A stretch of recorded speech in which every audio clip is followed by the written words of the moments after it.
ambulance आइसक्यो so मान्छे भयो नेपाली बुढो कुकुरी हानेर श्रीमतीलाई दर्शकबिन यतिखेर हामी तारकेश्वर हस्पिटलमा छ हामी ठ्याक्कै को हो हामी थाहा छैन तर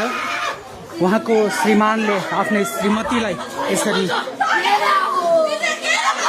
खुकुरी प्रहार गरेको हामीले सूचना पाए लगतै हामी फलकमा आइपुगेका छौँ तारकेश्वर सिटीमा छौँ र यहाँ उहाँको परिवार देख्न सक्नुहुन्छ